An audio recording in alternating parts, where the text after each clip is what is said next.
మహబూబాబాద్ జిల్లా రాజోలులో దారుణం జరిగింది. చిట్టిబాబు అనే వ్యక్తిని ఒప్పించి కిడ్నీ అమ్మారు కొందరు వ్యక్తులు.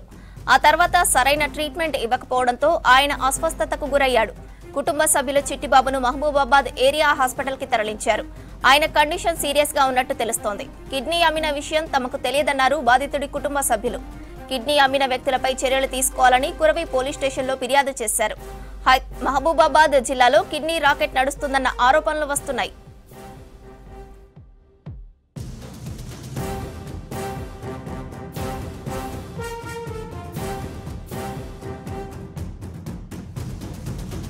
మహబూబాబాద్ జిల్లా రాజోలులో దారుణం జరిగింది. చిట్టిబాబు అనే వ్యక్తిని ఒప్పించి కిడ్నీ అమ్మారు కొందరు వ్యక్తులు. ఆ తర్వాత సరైన ట్రీట్మెంట్ ఇవ్వకపోవడంతో ఆయన అస్వస్థతకు గురయ్యాడు. కుటుంబ సభ్యులు చిట్టిబాబును మహబూబాబాద్ ఏరియా హాస్పిటల్ కి తరలించారు. ఆయన కండిషన్ సీరియస్ గా ఉన్నట్టు తెలుస్తోంది. కిడ్నీ అమ్మిన విషయం తమకు తెలియదన్నారు బాధితుడి కుటుంబ సభ్యులు. కిడ్నీ అమ్మిన వ్యక్తులపై చర్యలు తీసుకోవాలని కురవి పోలీస్ స్టేషన్లో ఫిర్యాదు చేశారు. మహబూబాబాద్ జిల్లాలో కిడ్నీ రాకెట్ నడుస్తోందన్న ఆరోపణలు వస్తున్నాయి. ఆయన కిడ్నీ తీసుకెళ్ళి అమ్మేశారు సార్. వీళ్ళు హైదరాబాద్ తీసుకెళ్ళి అమ్మేశారు సార్.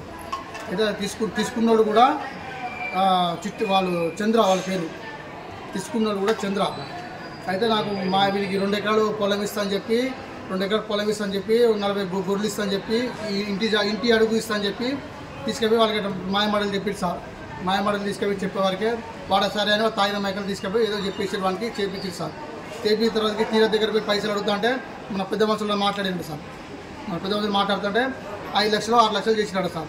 చేసిన తర్వాత కూడా కొన్ని ఇచ్చిరంట. మరి కొన్ని ఇచ్చిన సంగతి కూడా మరి మాకు ఏం చెప్పకుండా వాళ్ళ పైసలు కట్టుకున్నారు. ఆయన పేరు మీద ఎల్ఐసి కూడా తీసేసారు. ఆయన హాస్పిటల్లో పడున్నాడు. ఆయన ఆరోగ్యం మంచి లేక హాస్పిటల్ తీసుకొచ్చినాం. మరి ఆయన పైసలు ఆయన కట్టాలి కదా సార్. ఆయన పైసలు ఆయన కట్టట్లేదు, చేయట్లేదు. 50,000 తీసుకొచ్చి నీకు సంతకం పెడితే 50,000 ఇస్తా, మిగతా పైసలు నేను 10 రోజులు ఇచ్చాక 10 రోజులు ఆగిస్తాను నేను అంటే వీళ్ళు ఏమంటారంటే ఇప్పుడు పైసలు ఇచ్చిన తర్వాతకి పైసలు ఇప్పటి నుంచో నాకు నీకు ఎలాంటి సంబంధం లేని పేపర్ రాపియమన్నారు సార్. అయితే నీ పేపర్ రాద్దని చెప్పినాను.